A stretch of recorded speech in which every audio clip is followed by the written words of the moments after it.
नमस्कार, नादी टीवी देख रहे हैं आप। मैं हूं आपके साथ अभिनय सिंह चौहान। मध्य प्रदेश के मुख्यमंत्री डॉक्टर मोहन यादव ने सोमवार 24 अगस्त 2026 को भोपाल के रविंद्र भवन में आयोजित कृषि नवाचार संवाद कार्यक्रम में कृषि विद्यार्थियों, युवाओं और विशेषज्ञों से संवाद किया। कृषक कल्याण वर्ष 2026 के तहत आयोजित इस कार्यक्रम में मुख्यमंत्री ने खेती को लाभ का धंधा बनाने, कृषि में आधुनिक तकनीक के इस्तेमाल और युवाओं की भागीदारी बढ़ाने पर जोर दिया। मुख्यमंत्री ने कहा कि युवा पीढ़ी कृषि क्षेत्र में नई संभावनाओं को जन्म दे रही है। आधुनिक तकनीक और नवाचार आधारित प्रयासों से ही खेती की तस्वीर बदली जा सकती है। उन्होंने कृषि विद्यार्थियों और विशेषज्ञों से कृषि की लागत कम करने, फसल विविधीकरण को बढ़ावा देने और किसानों की शुद्ध आय बढ़ाने के लिए नए शोध करने का आह्वान किया है।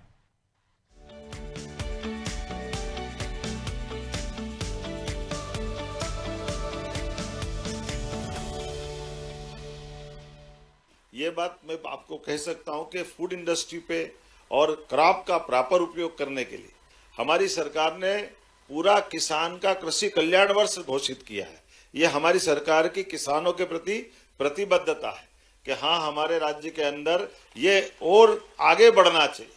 और जैसे आपको मैं वैसे अब आपसे तो अपनी बात हो गई, दूसरे से मैं बात पूछना चाहता हूं कि हम अपने किसानी करने के व्यवसाय से जुड़ते जुड़ते किसान की वास्तव में भूमिका क्या है, किसान की खेती करने का जो भाव है, दुर्भाग्य से जैसे अभी मैंने हाथ खड़े करवाए थे तो हमारे में से किसानी परिवार वाले 90% से ऊपर मित्रों ने हाथ खड़े करे, लेकिन जब खेती किसानी करने की बात है तो उसका परसेंटेज फर्क पड़ गया। तो ये क्यों होना चाहिए? हमारे घर के अंदर हम आते जिस परिवार से तो उसका हमारा और लगाव बढ़ना चाहिए। तो हम डॉक्टर बने, वकील बने, इंजीनियर बने, जो भी बने, लेकिन खेती किसानी से जरूर, जैसे प्रोफेसर ने कहा कि मैं आज भी खेती पे, और मैं खुद भी इस बात का प्रयास करता हूं। तो जो हमारी जड़ें हैं वो जड़ें कभी टूटना नहीं चाहिए, वो हमारा लगाव लगातार रहना चाहिए। और आधुनिक टेक्नोलॉजी से तो अपने बीच में दुनिया के अंदर बहुत जगह ऐसे लोग हैं, हमारे यहाँ तो परमात्मा की दया से 30 इंच से ज्यादा बारिश पूरे प्रदेश में एवरेज होती है, लेकिन इजराइल में कितना बारिश होती है? कौन बताएगा? इजराइल में कितनी बारिश होती है? 4 या 6 इंच होती। और वहां की खेती की क्या हाल है? खेती वहां की बहुत उन्नत, बारिश अपने से 5 गुना कम। तो ये जो कम बारिश में भी ज्यादा बेहतर खेती कर सकते हैं।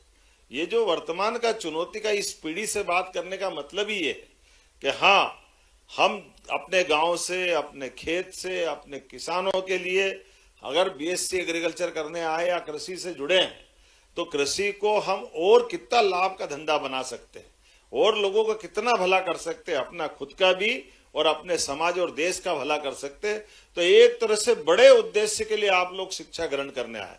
मैं आपको सबका स्वागत करता हूं, आपका अभिनंदन करता हूं उस नाते से, वाकई आज के इस दौर।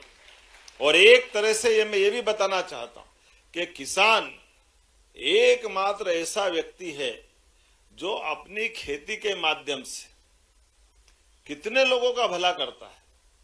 इसलिए कहावत चली है, उत्तम खेती, मध्यम व्यापार और नौकरी को सबसे।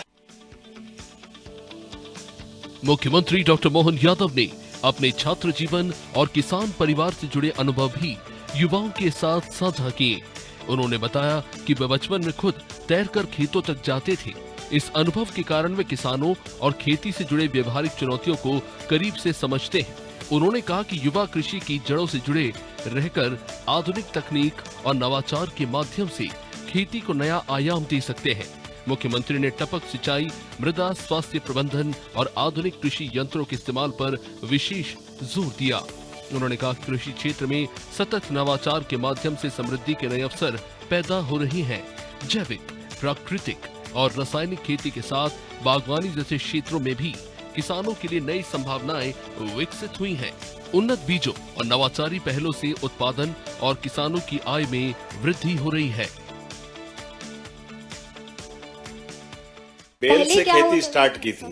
जब बेल से होती थी, हमारे रहते रहते ही फिर वो मेसी ट्रैक्टर 25 हार्स पावर का लेकर के आए।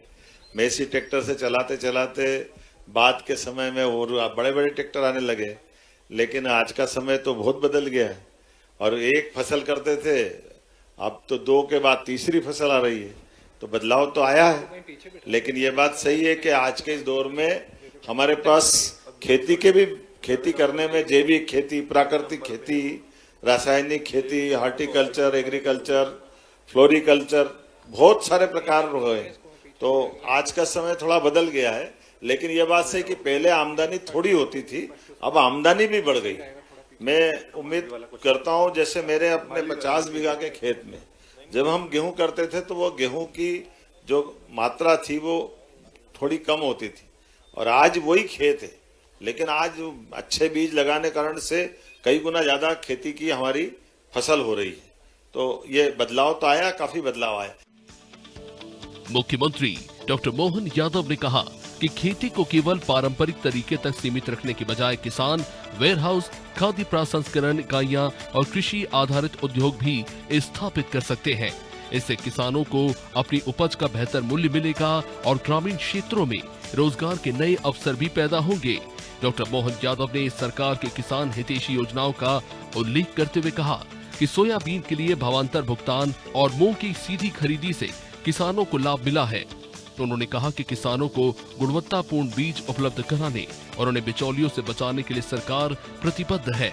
मुख्यमंत्री ने कृषि के साथ पशुपालन और दूध उत्पादन को ग्रामीण अर्थव्यवस्था का महत्वपूर्ण आधार बताया। उन्होंने कहा कि मध्य प्रदेश को दूध उत्पादन में देश का नंबर 1 राज्य बनाने का संकल्प है। इसके लिए सरकार कई नवाचार कर रही है। अभी देश के अंदर अपने राज्य में दूध उत्पादन भारत में तीसरे नंबर पर मध्य प्रदेश से होता है, और हमने एनडीडीबी के माध्यम से एमओयू किया है, और एमओयू करके एक चुनौती ली है कि ये दूध के उत्पादन में मध्य प्रदेश देश में नंबर 1 20% तक हम दूध उत्पादन करेंगे। इस टारगेट पे आगे चल रहे हैं। अब ये तो आप भी जानते हो कि हमारी फसल लगाते तो फसल तो एक समय के बाद उसकी उत्पादन की लागत या आमदनी होगी, लेकिन रोज नगद करना है। तो जैसे हमारे पास सब्जी भाजी या बाकी चीज लगाते हैं, उसी प्रकार से दूध उत्पादन से रोज नगद होता है। मैं अपना अनुभव बताता हूं। बीच में गए साल थोड़ा कार्यक्रम कर रहा था, संयोग से वहां भयंकर पानी और आंधी तूफान आजकल तो अप्रैल मई में भी आने लग गया, और ऐसे में वहां जब उस आयोजन में नीचे उतरा तो गेहूं लगे थे, गेहूं आड़े हो गए। वो किसान के मैं घर पे ऐसे ही थोड़ी देर के लिए रुका, मैंने पूछा आपका बहुत नुकसान हो गया, तो चेहरे पे उसको बिल्कुल फसल की नुकसान ही तो दिख रही थी, लेकिन उसने मुझे समझाते हुए कहा कि आप चिंता मत करो। मैंने कहा क्यों? बोले मेरे पास ये आप गाय भैंस देख रहे हो ना, मैं 100 लीटर रोज दूध सप्लाई कर रहा हूं, और 100 लीटर दूध में आपने जब से नेशनल डेयरी डेवलपमेंट बोर्ड को जोड़ा है तो मेरा 8 से 10 रुपए लीटर का रोज का भाव बढ़ गया, तो 1000 रुपए मेरा अलग से भाव बढ़ गया। तो मेरी तो ये आमदनी इतनी बड़ी हो रही दूध उत्पादन के माध्यम से। जब ताली बजाना तो ढंग से बजाओ, दिल खोल के बजाओ कि हाँ ये गोपाल कृष्ण का देश, जिनके घर गाय वो गोपाल। और ऐसे में दूध की आमदनी भी एक बड़े पैमाने पर हो सकती।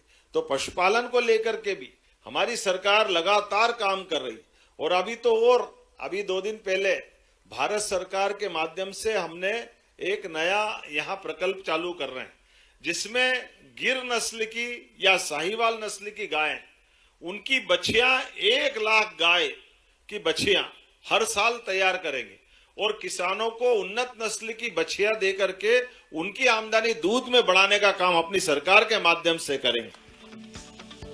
मुख्यमंत्री डॉक्टर मोहन यादव ने डॉक्टर भीमराव अंबेडकर योजना का जिक्र करते हुए बताया कि 43 लाख रुपए की इस योजना के तहत पशुपालक अपनी आवश्यकता के अनुसार 25 गाय या भैंस खरीद सकते हैं। इसमें राज्य सरकार की ओर से 10 लाख रुपए का अनुदान दिया जाएगा।